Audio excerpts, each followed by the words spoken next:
கந்த சஷ்டி 6ஆம் நாள் வழிபாடு. கந்த சஷ்டி விரதத்தின் ஒவ்வொரு நாளும் மிகவும் சிறப்பு மிகுந்த நாள் என்றாலும் மிக முக்கியமான சூரனை வதம் செய்த நாளாக தான் கந்த சஷ்டி விரதத்தின் 6வது நாள் திகழ்கிறது. அதனால்தான் அந்த நாளை நாம் சூர சம்ஹார நாள் என்று கூறுகிறோம். தொடர்ச்சியாக 6 நாட்கள் விரதம் இருக்க இயலாதவர்கள் கூட 6வது நாளான சூரசம்ஹார நாளில் முருகப்பெருமானை நினைத்து விரதம் இருந்து வழிபாடு செய்வதன் மூலம் அவர்களுடைய வாழ்க்கையில் சகல நன்மைகளும் உண்டாகும் என்று சொல்லப்படுகிறது. இந்த வழிபாட்டை அக்டோபர் மாதம் 27ஆம் தேதி திங்கட்கிழமை அன்று செய்ய வேண்டும். திங்கட்கிழமை அன்று பிரம்ம முகூர்த்த நேரத்திலேயே எழுந்து சுத்தமாக குளித்து முடித்துவிட்டு வீட்டு பூஜை அறையில் முருகப்பெருமானுக்கு முன்பாக 6 நெய் தீபங்களை வடக்கு திசை பார்த்தவாறு ஏற்றி வைத்து கொள்ள வேண்டும். பிறகு முருகப்பெருமானுக்கு நைவேத்தியமாக பால் அல்லது தண்ணீரை வைத்துவிட்டு ஓம் நமோ சரவண பவ ஓம் என்னும் மந்திரத்தை 108 முறை கூறி விரதத்தை தொடங்க வேண்டும். அன்றைய தினம் மாலை நேரத்தில் சூரசம்ஹாரம் நடைபெறும். சூரசம்ஹாரம் நடைபெற்ற பிறகு விரதம் இருப்பவர்கள் குளித்துவிட்டு பூஜையை செய்ய வேண்டும் என்பது குறிப்பிடத்தக்கது.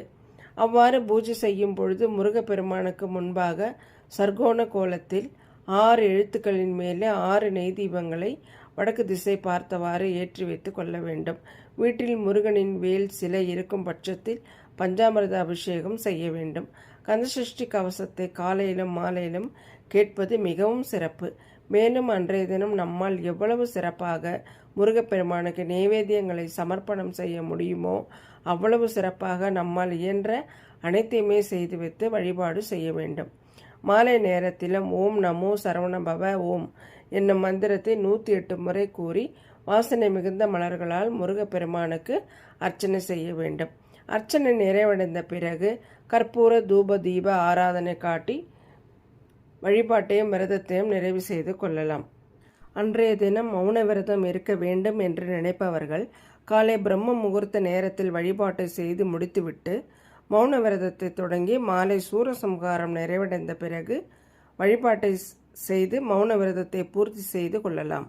இப்படி சூரசம்ஹார நாளில் மௌன விரதம் இருப்பவர்களுக்கு காரிய தடைகள் முற்றிலும் நீங்கும். தொட்ட காரியங்களில் வெற்றி உண்டாகும், மன நிம்மதி உண்டாகும்.